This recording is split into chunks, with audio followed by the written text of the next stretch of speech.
রবিবার দুপুর থেকে দফায় দফায় উত্তপ্ত হয়েছে কিন্তু বেহালার পর্ণশ্রী। সেখানে বিজেপির কার্যালয়ে ভাঙচুর চালানো হয়েছে বলে অভিযোগ, পোস্টার ব্যানার ছেঁড়া হয়েছে। আর এবার সেই ঘটনায় জড়িত থাকার অভিযোগে তৃণমূল প্রার্থী রত্না চট্টোপাধ্যায় সহ 7 জনের নামে এফআইআর দায়ের হলো। রুমা পাল আমাদের প্রতিনিধি রয়েছেন আমাদের সঙ্গে টেলিফোন লাইনে। রুমা, এই ঘটনায় পুলিশের নিষ্ক্রিয়তার অভিযোগ উঠেছিল, আর এবার তৃণমূল প্রার্থী রত্না চট্টোপাধ্যায় সহ 7 জনের বিরুদ্ধে এফআইআর রুজু করলো পুলিশ। দেখুন, এমনটাই কমিশন সূত্রে খবর। এই 7 জনের বিরুদ্ধে, রত্না চট্টোপাধ্যায় সহ 7 জনের বিরুদ্ধে কিন্তু এফআইআর রুজু করা হয়েছে। বেশ কিছু ধারায় এফআইআর রুজু করা হয়েছে এবং সেক্ষেত্রে কিছু বেলেবেল আছে, কিছু নন বেলেবেল রয়েছে। অন্যদিকে জানিয়ে রাখি যে অভিযোগ করা হয়েছে যে উপেন ব্যানার্জি রোডে যেটা ইলেকশন অফিস রয়েছে বিজেপি, সেখানে কিন্তু ভ্যান্ডালিজম, রীতিমতো ভাঙচুরের ঘটনা ঘটায়। সেখানকার যারা ছিল কর্মীরা, তাদেরকে অ্যাসল্ট করা হয়। এবং তার সঙ্গে সঙ্গে এটাও ঠিক যে যেভাবে সিসিটিভি ফুটেজ তারা প্রকাশ্যে এনেছে এবং সিসিটিভি ফুটেজে দেখা যায় যে রত্না চট্টোপাধ্যায় সহ যারা 7 জন রয়েছেন তারা জড়িত রয়েছেন এবং অস্ত্র দিয়ে আঘাত করছেন। একাধিক মামলায় কিন্তু এই এফআইআর করা হয়েছে। এবং সেক্ষেত্রে জানিয়ে রাখি, যেহেতু এই পুরো বিষয়টাই কিন্তু ইলেকশন কমিশনের নজরে এসেছে। অন্যদিকে জানিয়ে রাখি যে অভিযোগ করা হয়েছে যে পুলিশের সামনে এই ঘটনা ঘটেছে, পুলিশ কোনো ব্যবস্থা নেয়নি। অন্যদিকে সেন্ট্রাল ফোর্সের কোনো দেখা পাওয়া যায়নি এবং এই ধরনের ঘটনা যখন ঘটছিল তখন কিন্তু কোনো ব্যবস্থা নেওয়া হয়নি, এমনটাই কিন্তু অভিযোগ করা হয়েছে অভিযোগকারীর তরফ থেকে। এবং অবশ্যই তাদের যারা বিজেপির যারা কর্মী রয়েছেন তাদের তরফ থেকেই অভিযোগ করা হয়েছে। এবং সেক্ষেত্রে এফআইআর করা হয়েছে, কালকে এফআইআর হয়েছে এবং রত্না চট্টোপাধ্যায় সহ 7 জনের বিরুদ্ধে এই এফআইআর করা হয়েছে।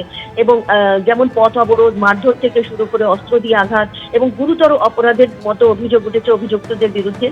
এবং সেক্ষেত্রে এফআইআর করার পরই এবার দেখা যাক পুলিশ কি ব্যবস্থা নেয়। এবং নির্বাচন কমিশন যেহেতু বারবারই বলে আসছে যে কোথাও কোনো এই ধরনের ঘটনা ঘটলে কিন্তু পুলিশকে ব্যবস্থা নিতে হবে। এবং সেক্ষেত্রে দেখা যাচ্ছে যে অভিযোগ করছে সেখানে বলা হয়েছে পুলিশ কোনো ব্যবস্থা নেওয়া হয়নি। এখন দেখার কমিশন কি ব্যবস্থা নেয়। একেবারে ধন্যবাদ রুমা।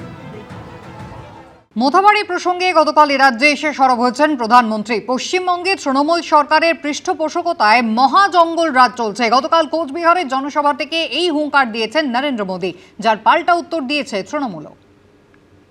मालदा में जो हुआ वो केवल टीएमसी की उद्दंडता ही नहीं थी, ये इस निर्मम सरकार का प्रायोजित महाजंगल राज है, महाजंगल राज है।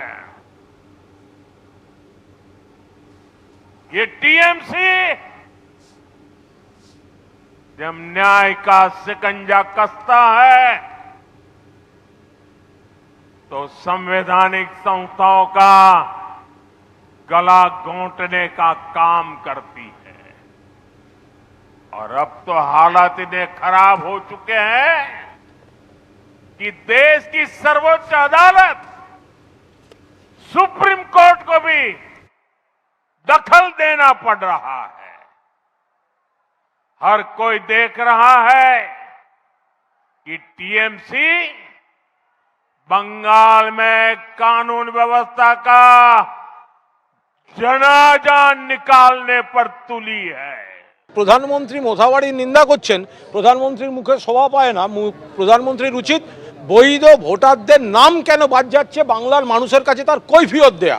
বিচারকরা যেখানে এ রাজ্যে সুরক্ষিত নন, সেখানে সাধারণ মানুষ সরকারের কাছ থেকে কি নিরাপত্তা আশা করবে, এই প্রশ্ন গতকাল তিনি তুলে দিয়েছেন। এ রাজ্যের আইন শৃঙ্খলা পরিস্থিতি নিয়ে ফের একবার সরব হয়েছেন প্রধানমন্ত্রী, যার পাল্টা উত্তর দিয়েছে তৃণমূল।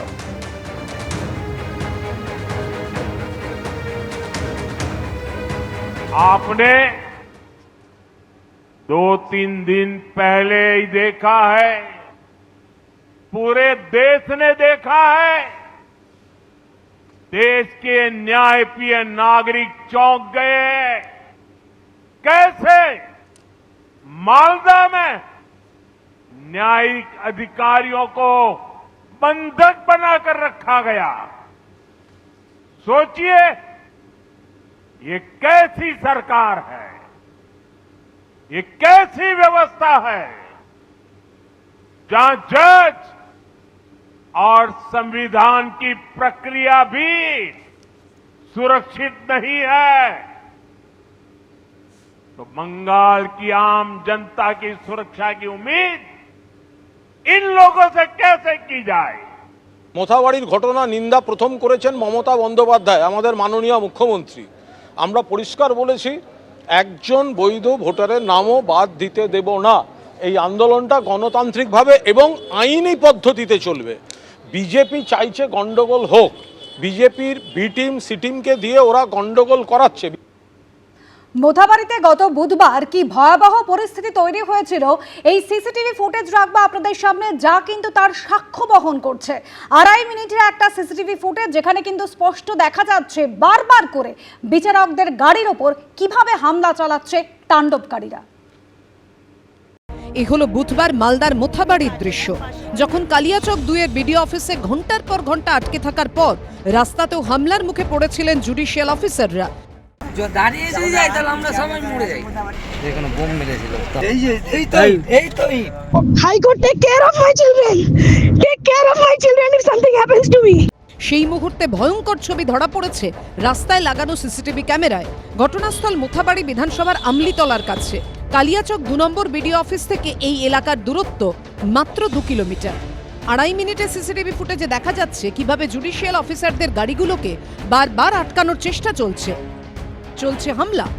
এই যে রাস্তা রয়েছে যেখান থেকে আমি দাঁড়িয়ে রয়েছি, এখান থেকে 2 কিলোমিটার দূরত্ব হচ্ছে কালিয়াচক 2 নম্বর বিডিও অফিস। সেখান থেকে যখন জুডিশিয়াল অফিসারদের উদ্ধার করে কনভয় আসছিল, দেখতে পাওয়া যায় যে 4-4টি গাড়ি, সেই গাড়ি যখন এখানে এসে পৌঁছায় সেই গাড়ি একবার ব্লক করে দেওয়া হয় এই রাস্তায়। পার্থপ্রতিম ঘোষ, ময়ূর ঠাকুর চক্রবর্তী ও হিন্দলদের রিপোর্ট, এবিপি আনন্দ।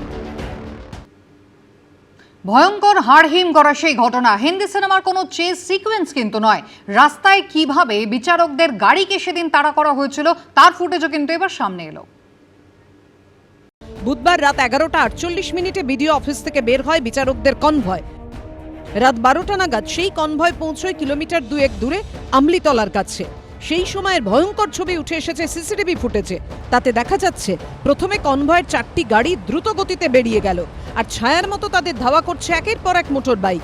কিন্তু সামনে রাস্তা আটকানোয় বিচারকদের গাড়ির কনভয়ের গতি কমে যায়, আর পিছু ধাওয়া করা বাইকগুলোর গতিবেগ এতটাই বেশি যে টাল সামলাতে না পেরে বিচারকদের কনভয়ের গাড়িতে ধাক্কা মারে একটি মোটর বাইক। রাস্তার পাশে ছিটকে পড়েন চালক। একটি গাড়ির গতি এতটাই বেশি ছিল, এক জুডিশিয়াল অফিসারের গাড়ির পেছনে গিয়ে ধাক্কা মারে এবং ধাক্কা মেরে মোটর বাইক থেকে ছিটকে ওই ব্যক্তি মাটিতে পড়ে যাচ্ছে। দীর্ঘক্ষণ রাস্তাতেই পড়ে থাকতে দেখা যায় ওই বাইক আরোহীকে। ততক্ষণে পড়ে থাকা সেই বাইককে পাশ কাটিয়ে বেরিয়ে যায় বিচারকদের কনভয়ের আরো 5টি গাড়ি, সঙ্গে ধাওয়া করা অজস্র মোটর বাইক। সেই গাড়িগুলো সামনের দিকে এগিয়ে যেতেই পড়ে যাওয়া মোটর বাইক ঘিরে বিক্ষোভকারীদের জটলা তৈরি হয়ে যায়। আর ঠিক তখনই তার সামনে এসে পড়ে পাইলট কারবিহীন বিচারকের আরও একটি গাড়ি। সিসিটিভি ফুটেজে স্পষ্ট দাঁড়িয়ে পড়া বিচারকের গাড়ির সামনে আক্রমণাত্মক ভঙ্গিতে এগিয়ে আসছে উন্মত্ত বিক্ষোভকারীরা। ছোড়া হয় ঢিল পাথর।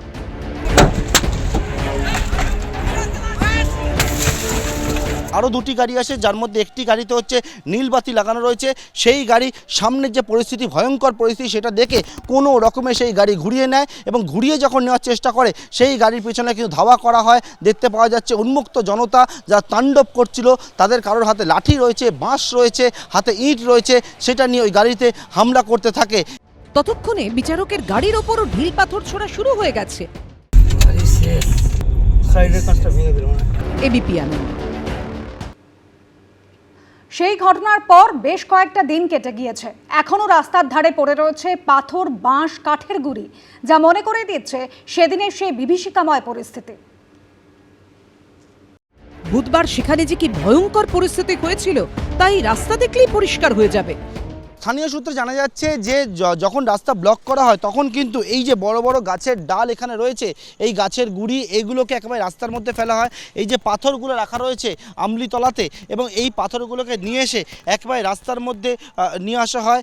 এরা ভারত রাষ্ট্রের মধ্যে খানিকটা অংশ নিয়ে Islamic Republic of West Bangladesh বানাতে চায়। রাজনৈতিক দল বিজেপি ছাড়া এই ঘটনার নিন্দা করলো বা কোনো রকম অন্য কথা বললো। আসলে রসুনের সমস্ত কোয়ারি গোড়া এক জায়গায়, শেকড় এক জায়গাতেই। যা হুমায়ুন, তাই সেলিম, তাই ববি হাকিম, তাই মমতা, তাই তৃণমূল, তাই মিম, তাই আপনাদের মোফাক্কেরুল ইত্যাদি। যারা এই কাজগুলো করেছেন সেই অ্যারেস্টগুলো হয়েছে, যথার্থভাবে তাদের শাস্তি হবে। কিন্তু মানুষের বিক্ষোভটা যে ন্যায্য ছিল তারও কিন্তু এটাই আমরা বলেছিলাম যে কারা করেছিল সেটা তাদের পরিচয়, তাদের রাজনৈতিক পরিচয় সবটা বেরিয়ে আসুক, এটা লুকোনোর কিছু নেই। সব মিলিয়ে বুধবার রাতে কতটা আতঙ্কের মধ্যে ছিলেন বিচারকরা তাই সিসিটিভি ফুটেজে স্পষ্ট। এবিপি আনন্দ। এবিপি আনন্দ, এগিয়ে থাকে, এগিয়ে রাখে।